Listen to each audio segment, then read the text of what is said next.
Ian Sheridan had this theory that it was about how long you've been playing, because Interesting. his whole thing was like, when you start, you're always trying to like set your drum set up like Lars Ulrich or Neil Peart or whatever, so you have like your toms are slanted back at like 45-degree angles and Yep. you're sitting way down low or whatever, and then you like, as you play for a few more years and you get better at drums, you start like flattening out your toms and sitting up higher, and then as you just expand, then eventually you grow back into being like big enough or like talented enough or whatever to have like a full rack of toms that are all back at 45-degree angles again. So it's like horseshoe theory of drum setups. Oh God, I can't wait until I'm 60. uh, And you're gonna have 16 toms I mean, and yeah. a full scale, and and they're all gonna be way back at weird angles, and you're gonna be sitting way down low to play them again.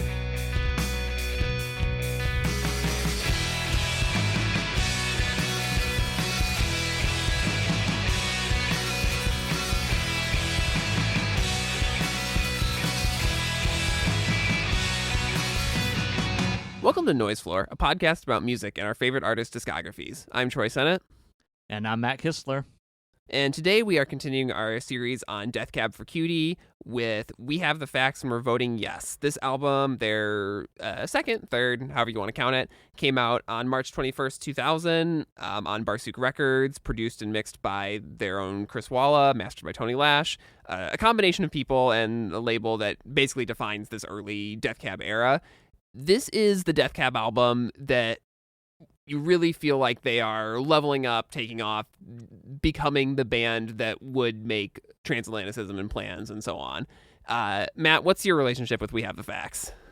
There isn't much. Same. This is, yeah, it's weird because like I've been thinking over this because like Toads, our friend, just sent me a picture of his Death Cab like vinyl collection, and he was like, I didn't know I was this big of a Death Cab fan. And I'm like, yeah, man, I didn't know you were either. And he's like, yeah, but I've got like 5 of their records just like chilling here.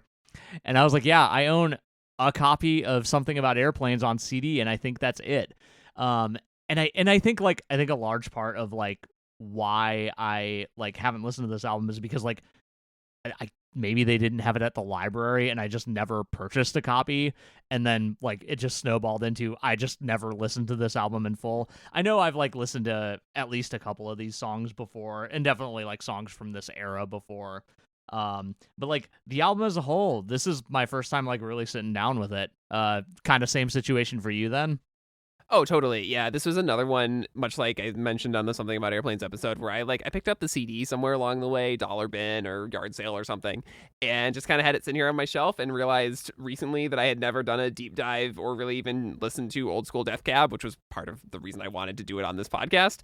And this album, I think, is spectacular. It's really good. It blows Something About Airplanes out of the water, and like I said, it was where I started feeling like they become the band that I would fall in love with, around the Plans era. Yeah, that's the thing is like I like the wild thing about like going back to like something like Airplanes or You Can Play These Songs with Chords. It's like you can hear like it's Ben Gibbard, so like obviously it kind of sounds like Death Cab, and like the songwriting is like part way there to some extent or another. The production is like ramping up to that. The kind of Stereogum retrospective that Ian Cohen wrote like kind of talks about like just the gradual growth of Death Cab, like being consummate with like how like well known they were able to be at the time. And I feel like their like general like skill level, like as a band, Chris Walla as a like producer and engineer, like is also like kind of ramping up with them at kind of that same speed, and it like really starts to show on this album because this album sounds so good. And like definitely, yeah, like being a fan of their later stuff, I'm like, oh, this is like very recognizably a band that's about to put out albums that I've loved for most of my life. Right, and moderate issues with Ian Cohen's work on some level in general, Sure. but I think he's totally right in that Stereogum piece about how they were a band that just all this whole combination of things came together at like the exact right time. The sort of growth of the spread of indie music on the internet, a label like Barsuk that was sort of up and coming along with their biggest band in Death Cab, and these guys, I mean the whole band, but particularly Gibbard and Walla, who are kind of the perfect foils for each other musically. And Chris Walla talks about this in interviews where he's like, Ben came in to the band knowing exactly what he wanted to do as a singer and a songwriter, and I was figuring out recording, and we kind of let each other do our thing and, kind of correct for each other when we needed to. But mostly they're these two guys who are who have these big ideas about what they want their art to be, and they work super well together at this time in their lives. I mean, we got to talk about the production of this record because I think it's fascinating. Yeah, absolutely. After they make something about airplanes in Bellingham in college, they're finishing up college in around 1999. They move back to their parents' houses mostly around the Seattle area, and they make this record largely at Nick Harmer, their bassist's mom's house, I believe. That's my understanding. Yeah, that they do most of it there. And I was so fascinated by this because this is just how I made all my records when I was, 21, 22. Right, yeah. Mostly at my parents' house or at, Tyler's dad's house or whatever. Like, this is where we would just practice and record wherever we could. And I'm like, oh, I was making, whatever, mediocre Midwest emo or whatever then, and they were making We Have the Facts and We're Voting Yes, but the process was basically the same.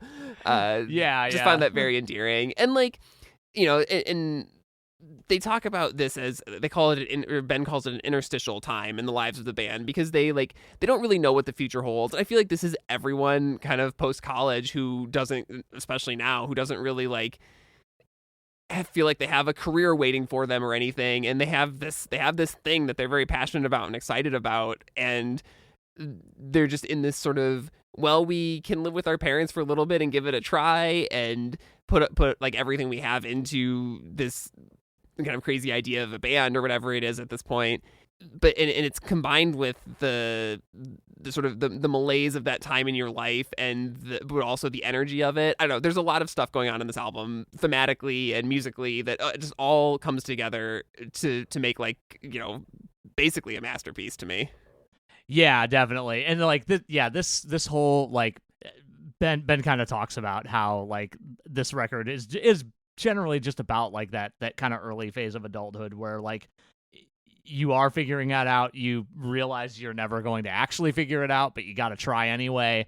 And all the other realizations that come along with that. We talked about this a lot with Mitski. We've talked about it with other artists that we've covered.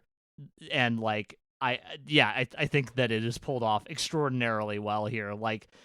A song like The Employment Pages, which is a little bit about what it's like to, go ahead and move to the city and suddenly have neighbors who are telling you to shut the fuck up when you're Death Cab for Cutie. And have no job prospects and yeah. Right. Yeah, exactly. It's all this is an album where it's kind of laid out plainly, but also Ben's kind of taking a little, he's still maybe smoothing out his writing style a little bit, but again, this is most of the songs on here are a lot closer to what's to come than what has come before. Yeah, this is where he adopts that kind of almost prose writing style even more so than on Something About Airplanes. And it largely works really well. And I just think this album has such a tight theme. It gets called a concept album a lot, both in the Ian Cohen piece and in other writing about it. And Ben in his the COVID era live from home 20th anniversary playthrough of this album, he scoffs at the idea that it's a concept album. He says it's just documenting a year of my life, and so in that sense, every album is a concept album because it's just about what I was going through at the time. But and I agree with him that I don't think it's it's not a rock opera by any means, but I think it's really tight thematically because it feels like almost all of these songs are about. I think him describing it as an interstitial time plays right into this, but they're kind of about about escape, about leaving a place or a time or a relationship, and which often manifests as running away spontaneously in a lot of the songs. Yeah. And I mean, there's even like the album cover is two people running. It's always there's references on this record to New York, to San Francisco, and some of the B-sides to this like getting away, like anywhere but Seattle or getting out of Seattle. And I mean, this is just fertile ground for emo indie rock. Like that's nothing new. Yeah. But I think just to hear it all like adds up to something kind of urgent and excited, and there's this mix of certainty and uncertainty in the album, because I think like the title that we have, the facts we're voting yes, is there's something very certain and very fixed about that. And which, I mean, they talk about the title was kind of just like a phrase they saw on somebody's shirt that they really liked. Right. But I think there's a lot of uncertainty in the lyrics about like not feeling like you're in the place you want to be in your life, or maybe the certainty is that you want to escape it. I don't know. I said a lot of stuff. What's your take on all this?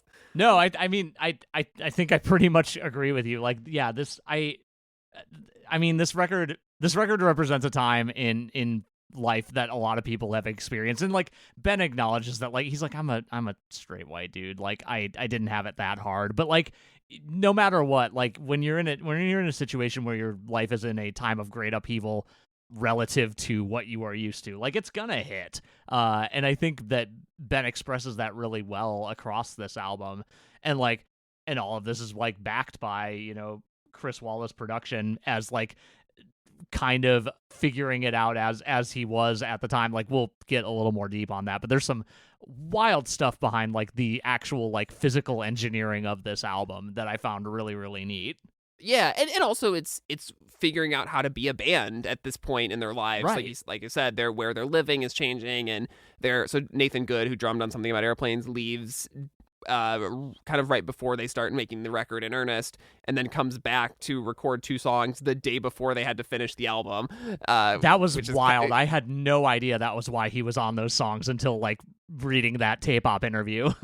Yeah, I mean, and we'll get to talk about those songs in a minute, but it's a very different album without those 2 tracks that they literally do on the last day that they could. And so yeah, a lot of this album has been playing the drums, playing the drum parts, as well as obviously all the guitars and vocals and stuff like that.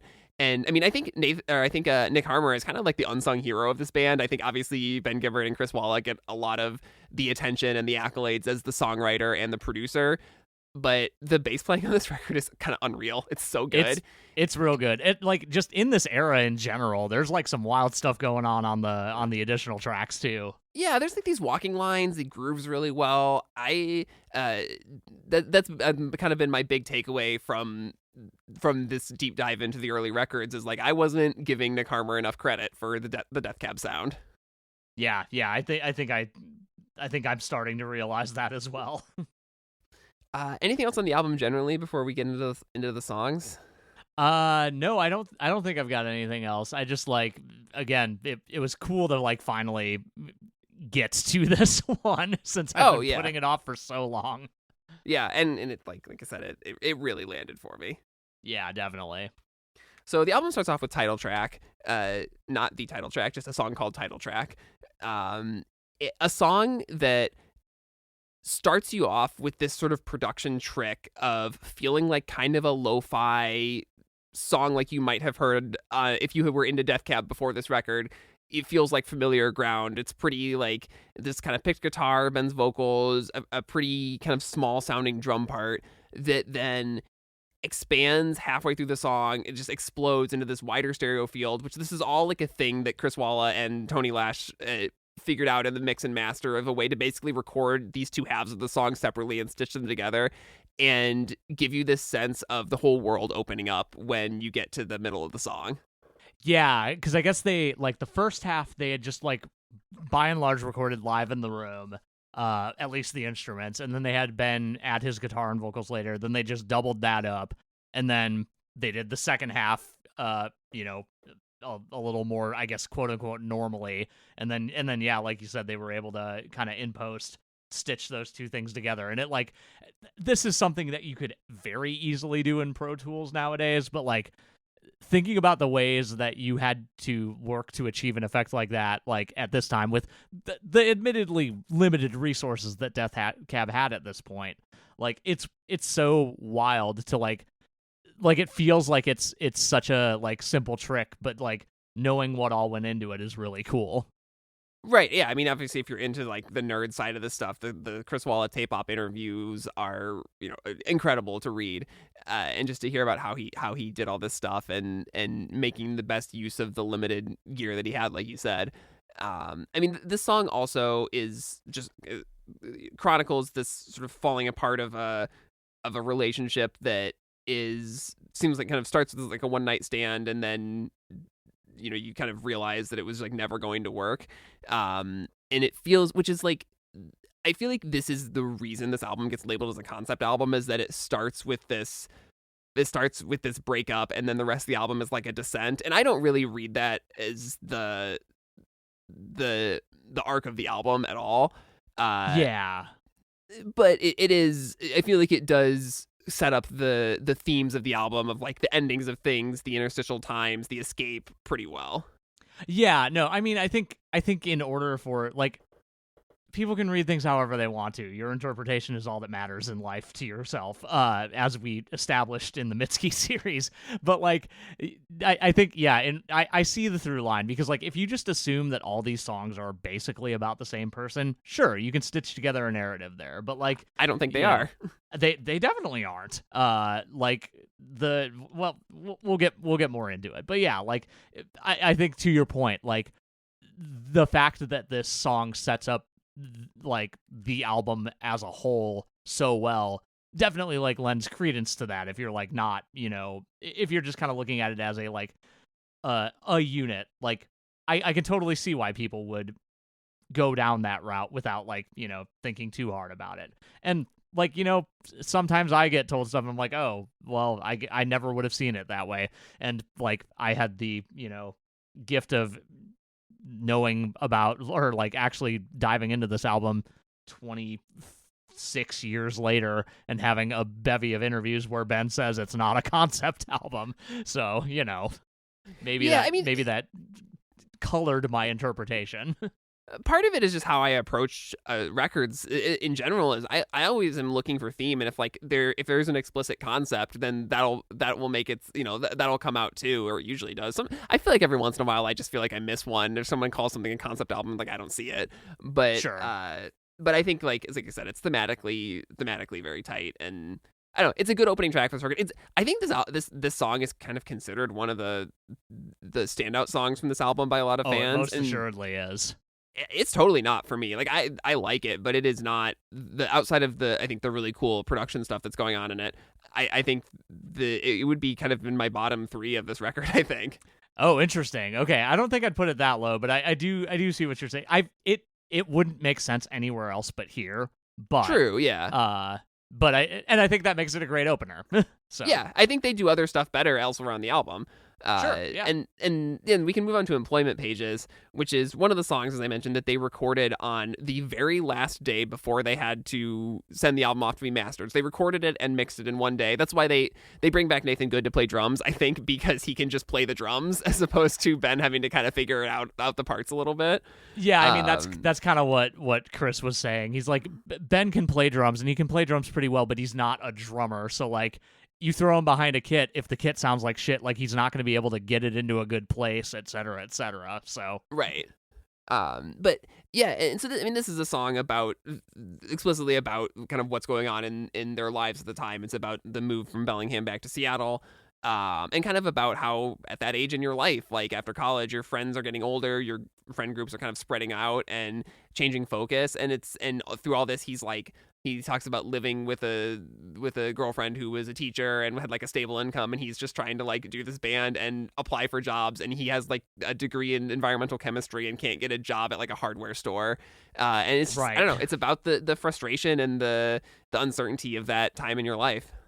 Yeah, exactly. And like, yeah, like, and leaving something that was like maybe a little more stable, because he had been like kind of working sort of in his field prior to this, if I remember Yeah, he said he worked correctly. in labs and stuff like that. Yeah.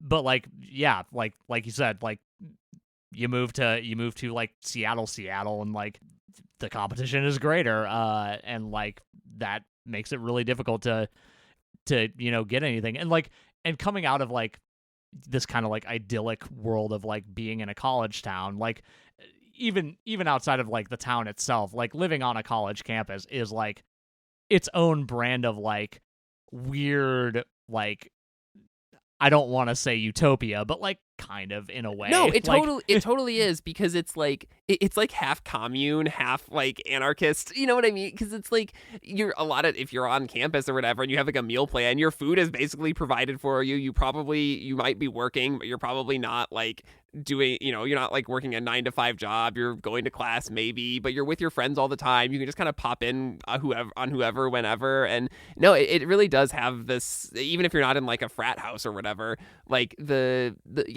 like college life has like a lot of, I've heard like, some people have argued like part of the reason everyone is so miserable is because we can't just recreate college, and like you should move into the same neighborhood as your friends so that you can just pop in and say hi, and that's what everybody actually wants. This is a solid argument, and I'm kind of willing to accept it. Yeah. And I mean, so the other thing, like, this is a very kind of spacious, soft song. There's drums on it, but there's not a lot. Right. What do you think of this as a track 2? It's an interesting turn. I think it works in its placement, like just between title track and for what reason, but like it detracts almost immediately from like what we heard before, and like part of that might be a function of how like late in the game it came to fruition. And I'm certainly not sure where else I would put it on the album. But in a way, I think it kind of works. Like, I don't know. Like, I think it does immediately, like, kind of, throw a wrench into the concept record thing. Unless the concept is my life, which it is, I guess. Yeah. I don't know. What about you? It just surprises me how to already kind of downshift into the quiet indie thing this early in the record was what surprised me. I think it works well because the song is so good. But that's again, 2 songs in this record, I'm like, they're making choices that I'm not sure I am totally into or agree with or would make, but I'm engaged with the songs, and so I'm like, I don't think it's a boring song by any means. It just surprised me to have something this kind of slow at track 2. Yeah, it's a song that builds, but it builds so gradually, and then like we hit that bridge, and all the rhythmic stuff drops, and it just gets very ethereal, and it's like we've almost lost momentum, but then we like really get back into it. It's a thing Death Cab is really good at. Yeah, totally. And then you get to For What Reason, which is where the album really starts to kick into gear as like a rock record. This one is just like a very, very bitter breakup song. A song that Ben says in an interview that like he didn't really see the story clearly while writing it, but just wanted a song like this on the album. What do you think of For What Reason? Yeah, I dig this one, honestly. This is one of those ones where I wrote down quite a few just lyrics, but I think the biggest one that stuck out to me is towards the end of the song. In fact, it might be the very last. No, it's like part of the last big verse. The sour tastes prevail as you play back the tape machine. Just this like kind of like this kind of weird acknowledgement of the fact that you are immortalizing a very like in being in a band that records music and puts it out into the world. You're immortalizing this version of yourself that feels a certain way about things, and like I imagine like by this point in his career, Ben is already like, oh man, yeah, I don't know about that song I wrote, X number of years ago. And like that's kind of a profound thing to hit so early on in your career. I mean, I guess it's not that early on in their career. They've been doing this specific band for like 3-ish years now. But like I like that kind of thing is like very specific to music, and especially music that is like so personally driven, like what Death Cab is doing. I would argue that this kind of self-reflection that you're talking about comes way later. I read this verse as like as sort of like using the song as a weapon to like Okay. continue making someone feel awful about the thing that they did. I This is a thing that Ian Cohen gets into in that Sierra piece that I thought was pretty interesting. That some of the lyrics on this album, I think, especially on this song, are really not that far removed from the kind of gross, like aggrieved emo boy like violence that is in a lot of the like Senses Fail and Brand New and Taking Back Sunday lyrics of the time.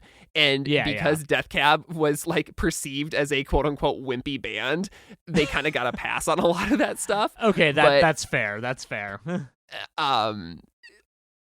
But to me, like, yeah, this I totally I don't read any kind of like that kind of self-reflection in the song itself. I think it very much comes later in his career as he becomes more of an adult. But like, this feels like a 20-year-old writing a mean, angry breakup song. Sure, fair enough. Yeah, I mean, and not that makes it like a bad song. I think it's a very good song. But yeah, I just think it is very in the heat of the emotional moment. Yeah, for sure. Which is, I think that's what people like about this band. Absolutely, yeah. Yeah. After that, you get Lowell, Massachusetts. This one was from the Something About Airplanes era that then was kind of brought forward to this album. A song about Jack Kerouac from Lowell, Massachusetts, who's already been referenced once before on this album with the October and the Railroad Earth line from title track. I assume is Ben's favorite writer, comes up constantly in his writing. I mean, especially on Narrow Stairs, as we'll get to, in a few weeks. This one feels like a little more straightforward in its production. Chris Walla talked about wanting to try to do this album Steve Albini style, which is just like, let's just record what we're playing in the room, and getting frustrated with the limitations of that. But this song feels like maybe a vestige of that approach to production. Yeah, it feels like it does. It feels like it does really work. Like it feels like they're doing as much as they can with that kind of limitation. Because like I really love the way the guitars sound on this song. Like just the way that they like kind of interweave with each other. Like it gives this very swirly feeling that like I would think is a production trick, but it's like it's actually just two people playing guitar. That's in the arrangements. In the retrospective Live from Home thing, he talks about that a little bit. I don't remember if it was on this song specifically, but about how he was like, at the time I didn't want to play chords. He cited, I think, Bedhead and Codeine were like the bands he was listening to at the time that we were doing this. He's like, I didn't want to play chords. I wanted both guitars to be playing melodies that kind of go in and out and like around each other. Yeah, he said that was kind of an impetus for the album in general, like his kind of writing, directive, I guess, when it came to guitar parts, which is very funny given that it got celebrated with a 20-year anniversary show of him playing the songs on acoustic guitar and struggling with it on occasion, which I thought was very endearing, if I'm honest. I wonder if they'd have done a 20-year tour for this if it had not been in 2020. I don't know. I have no idea what, like, he didn't really mention if there was like a plan or anything like that in the video as I remember it, but maybe I missed something. Really talk about it. I guess that's right around the time that Chris Walla leaves the band, so maybe the like turmoil from that would have, and they haven't really done the album tour thing except for, I guess they've done some Transatlanticism shows and some Plans shows, but yeah. They haven't really, as far as I know, maybe I've missed something, but they haven't done the earlier albums. Regardless, not that I'm aware of.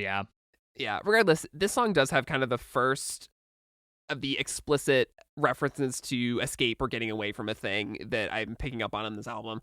In the first verse, the car starts, 4 windows lowered away, last views of cityscapes crumbling, which is kind of a cool image that is, and then you get to skyscrapers sink into the ground. This like, the whole world is sort of collapsing behind you as you are going to somewhere else.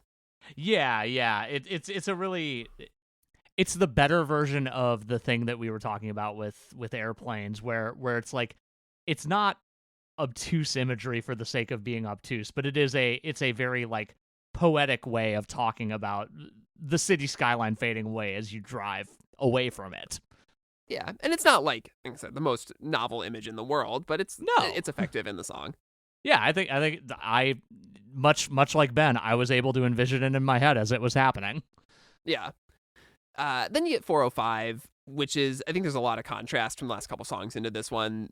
Just so much more production, not trickery, but like there's loops and what sounds like an acoustic guitar played through an amp or something like that. While I assume building these drum machine style beats just with tape loops, to create kind of the mood for this song that is about Ben visiting a Mormon girlfriend of his at her parents' house while her parents are away and like drinking on the back porch and having to like hide their cigarettes and stuff like that. Right, and having to go buy like bottle openers and like wine openers, like because they just didn't have those things in the house. I think that's that's one of those types of stories that's like this really gets into the like, oh, this is a very like specific thing, but it like, again, it feels relatable. Like even if you're not like, even if you haven't dated a Mormon woman in your life, like you know the feeling of like having to hide something from someone's parents in a young relationship. Like it's not an uncommon experience, but like specifically like the idea of hiding your bad habits underneath the porch is just like it's so I can envision it so clearly when I'm listening to this song. Yeah, well, and I like that he twists that idea of their relationship involved hiding things to their relationship and their breakup becomes about hiding things, because this chorus is, you keep twisting the truth that keeps me thrown askew, and so like it becomes like it's all about how it starts in secret and ends with secrets, is I feel like the kind of the best way to describe it. Yeah, definitely. And it's like there's not that many lyrics in the song. It's pretty short, but it gets its point across really well. Definitely, yeah. Then you got Little Fury Bugs, but I keep reading as Little Furry Bugs. I don't think it's right. That makes a little more sense. Some bugs are fuzzy. Yeah. Not really either. You ever seen a bee? They're fuzzy as hell. Yeah, I guess so. But you can edit that out if you want. Maybe. But then, so, I mean, this is like another song about, kind of explicitly about dissatisfaction and escape and, what is this? The hope that you'll never return is like a repeated idea throughout the song. Yeah, this is a kind of devastating one, like right out the gate. Just this, like, kind of looking at your adult friendships and how, like, not all of them obviously, but looking at some of your adult friendships and like noticing, oh, this is incredibly shallow, and these people would not give two shits if I was suddenly not in their life anymore. Not in like a dark way, just in a like, if I had never like showed up at the same party as these people again, it would not matter. Yeah, it feels like it's very tied to some of the ideas in employment pages and some of the ideas, and I mean, so much of this record is, like I said, it's post-college. It's like realizing that not everyone is on the same page as you or on the same track in life as you. Right, yeah. Also, Chicago shout out. Yes, yeah. Thank you. Jinx. Yeah. I don't know. Like this is I feel like this is a song that gets at, I guess I've said this a lot on this episode already, but it gets at a like very common experience that people have in their lives. Like, again, like you go through life, like if you're in like kind of a semi idyllic situation, like generally trusting that people, are being genuine with you, and then when you realize they're not, it's a tough thing to reckon with. Yeah, and I mean, even the last, or the chorus, the hope that you'll never return in a while, but you're always on time, so, and it trails off, and this idea that like you can't, even when you have this realization, you can't break your habit, you can't really bring yourself to actually, even though there's a look in the faces it's untrustable, you can't bring yourself to actually not trust it. It's it's a very relatable sentiment, I think. Yeah, definitely. I just, one Sonic thing I want to mention. I love the sound of that big ass bass drum at the end of the song. Yeah, well, that's so. Ben talked a lot about this in the live from home thing that this was a song that he recorded as a 4-track demo on a toy guitar that only had 4 strings, Yeah. and sent the demo to Chris. And the demo is what's on the record. Chris just adds all this extra stuff, like you said, the bass drum and all the tape loops and drum machine sounding stuff is just all him added on top of the demo. So it's not like they went and did a different version of it, as far as from what I understand. No, yeah, that was my understanding based on what we were reading. It's in some crazy tuning too. I don't remember what it was, but it was like, here's just the tuning that this toy guitar happens to be in. Yeah, if you watch the live from home video, he explains it right after he plays the song. I also have forgotten. I know the high E string is still an E, but that's all I remember. Yeah. Okay. Then after that, we got Company Calls. This section of the record is top tier. These 2 songs are, I think, far and away my favorite thing on this album. And I don't think that's like that uncommon of a take. But Company Calls is like the most upbeat rocker on the record, probably. It's another bitter breakup song with Ben like really, really letting loose on the vocally, which I just love.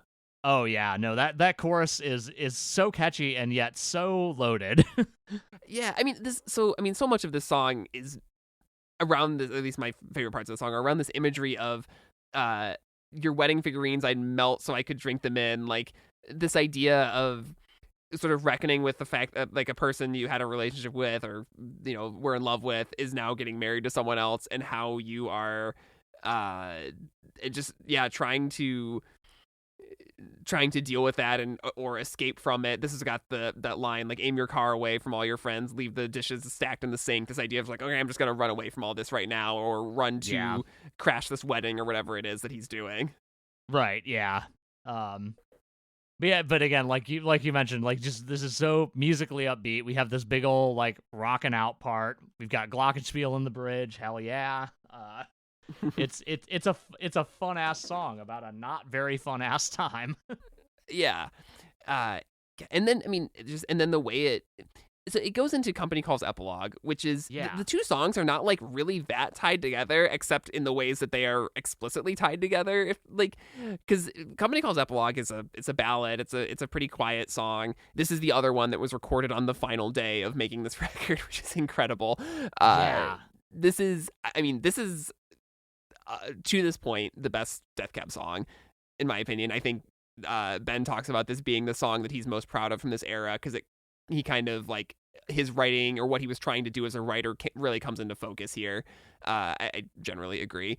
And I mean, this takes the wedding crashing or imagery or whatever it is to its fullest extent, because this one is really like literally crashing through the parlor doors, screaming drunk disorderly.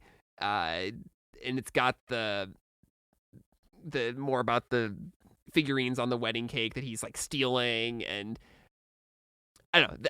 I just think this song is so well put together. The lyrics are so evocative. It's a great track.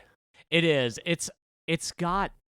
It's what I wrote down was like, I originally had written down, wow, this is a really bad wedding scene in this first verse, and I'm like, no, it's a normal wedding scene rendered in a like kind of almost like borderline horrifying way, and then you get to that pre-chorus where about crashing through the parlor doors, like just describing the moments before disaster effectively.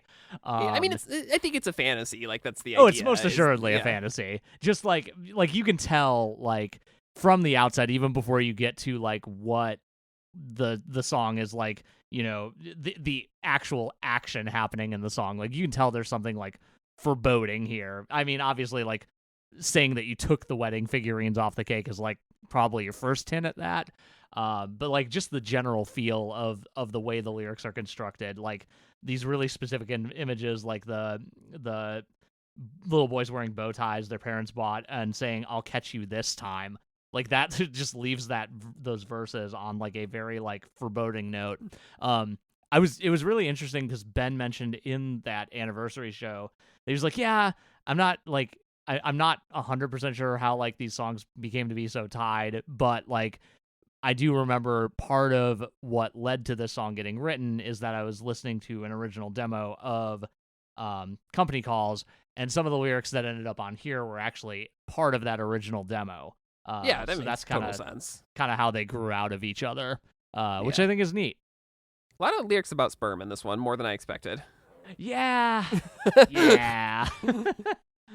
So, you get a little bit of that too. You do.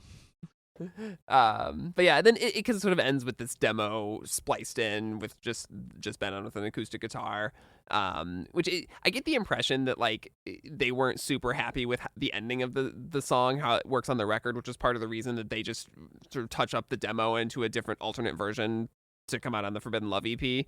Yeah.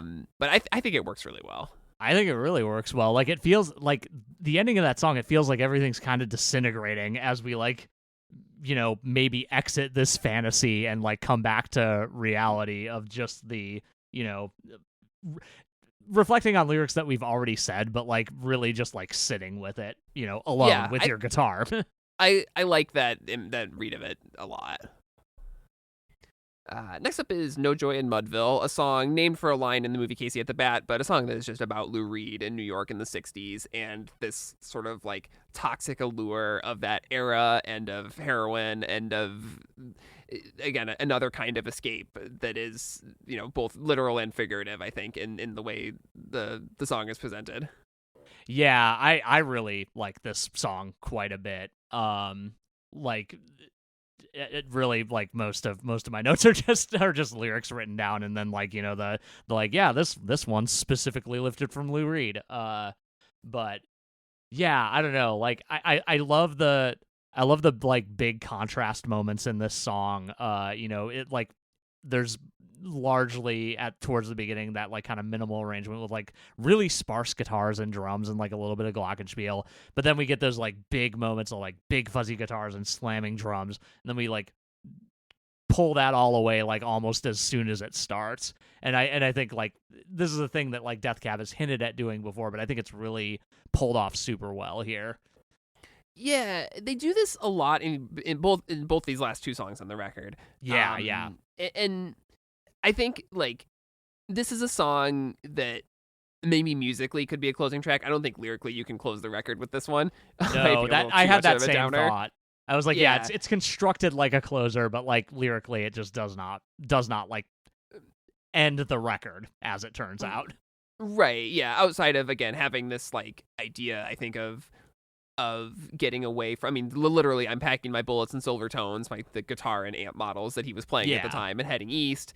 And then I mean to a brownstone of 3 flights of stairs being this like reference to, I think, like Lou Reed's drug dealer, basically, is how I'm reading that. I think that line is literally the brownstone up 3 flights of stairs is literally from I'm Waiting for the Man. Yeah.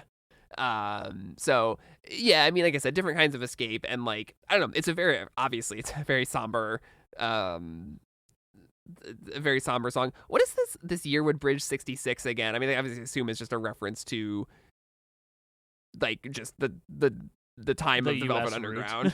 Oh, yeah. I mean, I don't know. I guess it could be about driving cross country. Yeah, you know what? I like that better. I was gonna say I like it as a set of lines. But yeah, I didn't really pull like a real like meaning out of it. I think it's because I'm reading the lyrics, and the way the lyrics are typed out on Genius. Let me just open up the lyric book and see if apostrophe it's 66 there. It's apostrophe 66. Yeah, so I'm like, oh, then it's 1966, which is how it is in the lyric book. Okay, well then my reading is probably wrong. We both can be right. Both might be right. But yeah, no, this song just like does not feel it's 6 minutes. I think it's a really engaging, immersive song. Yeah, no, it is like deceptively like I would if you showed me the song and then asked me how long we just spent listening to it, I'd guess like maybe 4. Yeah. Then we get to the closing track, Scientist Studies, which sort of closes the chapter on college life for Ben. This is sort of a tribute to like the sort of hint of the world's a beautiful place, the where you lived and what you learned there. Idea. And it's just about that time in your life and what it means to be leaving it and moving on. Yeah, it's again, very very well put together. Like talking about like the fact that like you as a person in your early 20s process alcohol and other substances way more quickly than you do when you're older. But you do leave something behind in the, like, we'll leave our sins within the carpet twine. Our bodies will dissolve the chemicals in due time. Like, that's such a, like, that's such a cool way of putting that, I guess, is what I'm trying to say. Yeah, I don't know. Like, this is a really stellar closer. Yeah, I agree. I mean, I don't know if it's as good as Line of Best Fit, but I think it is really, really good. No, I don't. I agree with you on that one. Line of Best Fit is incredible, but we do borrow the reverse guitars idea from there, which I do love. Yeah, I do. I mean, the moment that this builds to is that huge, like, crash of guitar distortion and, like, fuzziness in the little outro of, like, this is a first offense, this was a first offense, this is my last offense. I think that is a very cathartic moment, and then it just, like, dissolves into guitar feedback that hangs around for what, like, 30 seconds at the end of the record. They had to have been closing with this at every show for a while, right? Or at least the main set. We should look. Let's see.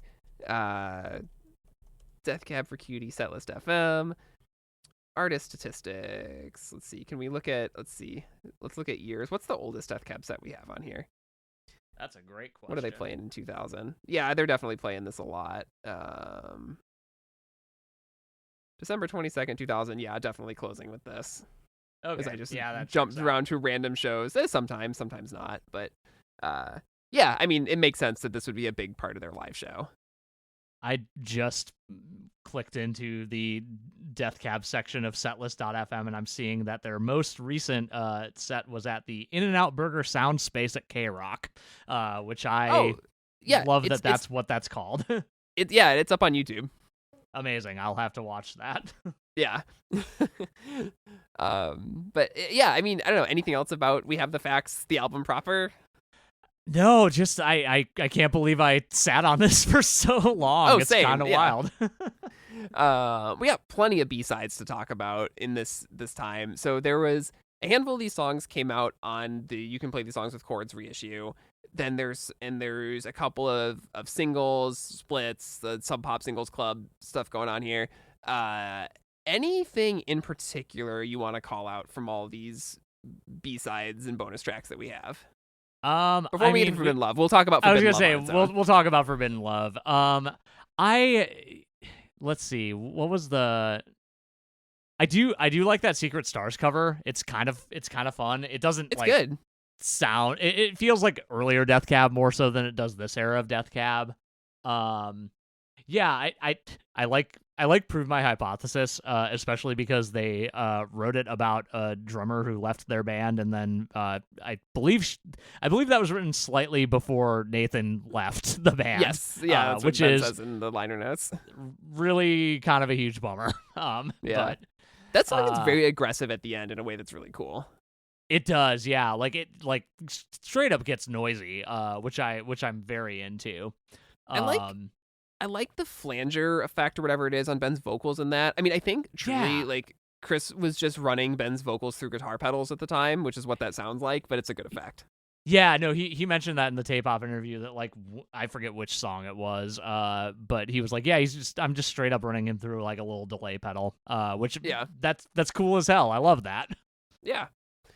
I think we should talk about the Spring Break Broke, which I think is a really cool song about just, like, being on tour. This feels like an early days Death Cab song. For sure. The way it's mixed, the way that everything kind of fades out under that repeated harmony on the title that goes through the end of the song. That little split is fun. Both of those songs are about touring. I don't know how collaborative they were, if it really is just a pure split. It was not clear to me. Yeah, well, like, both songs are constructed fairly similarly too. It's almost like they had an assignment going in, because they both have that kind of repeated outro thing that lasts a large chunk of the song. Arguably, Sleep Tights is way less cool than Spring Break Broke's. And by arguably, I mean objectively. Sorry, Fiverr.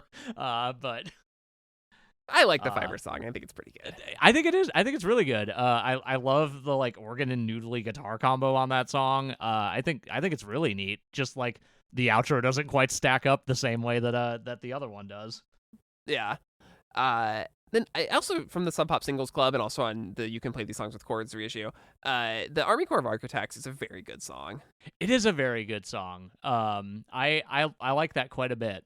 I mean, it's so sparse and simple and straightforward. There's not very many lyrics, and they did it in one day. And which I think Chris says this is like the perfect contrast to the analog odyssey of making fax. Yeah, definitely. That one has some like. There are I don't know if I fully like mentioned these outright, but there were a lot of lines on the album proper where I'm like, oh my god, you're in your 20s and you're already thinking like this is sad. But like Army Corps of Architects has I knew the years would move quickly but never quite as fast as this, and I'm like, oh sweet summer child. Oh no. Yeah, exactly. It only gets worse. Yeah, that's a real highlight. It's actually kind of a bummer that's not on an album. Yeah, I know, but I guess I'm glad that it got presented twice in some form or another. Yeah. Now we got to talk about the Forbidden Love EP. So yes, this comes out in October of 2000. So what, 7 months after the album. This is kind of the Bright Eyes model. They were doing this at the time too, where there would be the Bright Eyes would do the EPs before the albums. But just you're kind of you do a record and then the leftovers or maybe something else, something new you wrote in the meantime or whatever ends up on these little EPs. And Death Cab does this kind of still to this day actually. And this one, so this EP opens with Photo Booth, which is like an unbelievable level up from an album that I already thought was excellent. This is like, this is the Death Cab of the future, at least in 2000, as far as I'm concerned.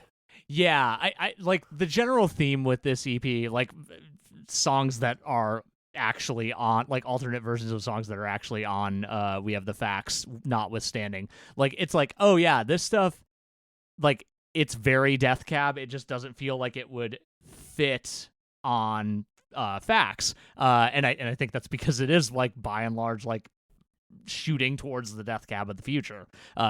Photo Booth especially, like even more so than Technicolor Girls or Song for Kelly Huckabee. Yeah. Yeah, I love how this song kind of, it sort of goes backwards in time. Like the song, it starts with the breakup and then goes back to the beginning of the relationship, in a way that I think is cool.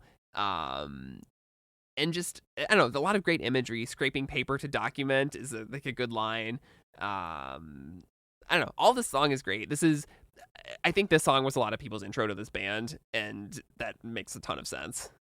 Yeah, like you said, the imagery on this song is really good. I do like the kind of like going back in time, because like you start off with this like, oh no, this is a really bad situation, and then you're like, oh, I kind of see what you saw in them, which is like a wild arc to go on in a song. But right. You are constantly being reminded that like this should not have happened. It was not a good thing. Yeah. Please don't forget that. I wonder if they have regrets about putting this on an EP and not on an album, because this at this time this was kind of like a death sentence for a song to put it on to put a song on an EP and not have it be on an album. It's an interesting thing, because like I feel like in certain scenes that is not a death sentence, but I do feel like most, like by and large in like the larger like culture, yeah, absolutely 100%. I remember so John Roderick, we mentioned last week, of the Long Winters, who along with Chris Paula talks about that in his song Exploder, where he was talking about like I think he literally says like, we fucked our career by putting Commander Thinks Aloud, our greatest song and our most popular song, only on an EP. The label wanted it on an album and we said no.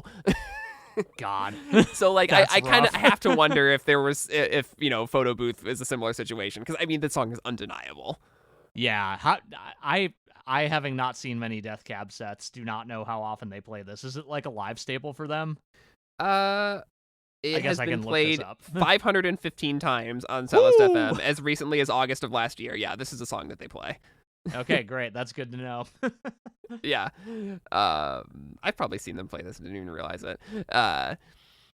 But yeah, I mean, and then there's Technicolor Girls, which is like, it's like the most incredible guitar tone I've ever heard in my life. It's like a ballad about the sort of fleeting nature of high school, and kind of ends with this little, we never turn out the way we thought we would. Like, it's gonna be okay, even if things are not so good when you're 17. Right, yeah, it's a rare like looking back at your youth without rose-colored glasses type thing, which I really respect and like. Yeah. This EP just rocks. I mean, Song for Kelly Huckabee is really good too. Just a song very much fits the theme of Facts because it's about a road trip about getting away from Seattle. Yeah, yeah. Yeah, I don't know. Then there's some alternate versions. There's some nice acoustic version of 405.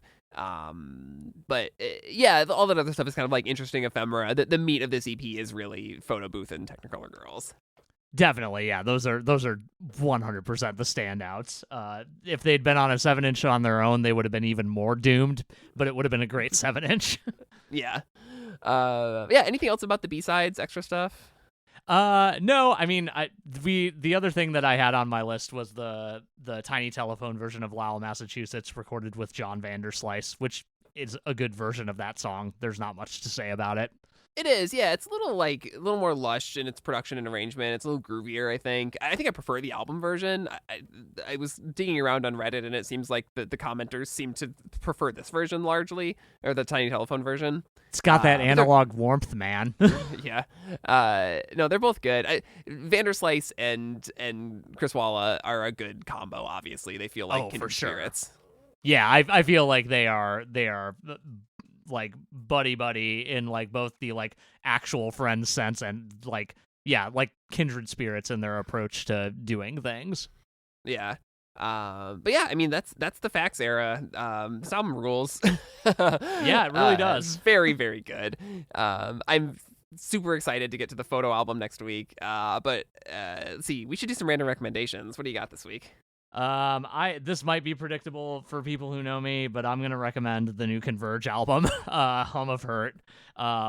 It was kind of a huge surprise announcement, given that Converge released another album earlier this year, which like that was released like towards Valentine's Day and was called Love Is Not Enough. Also a very stellar album, one that I need to revisit a little bit.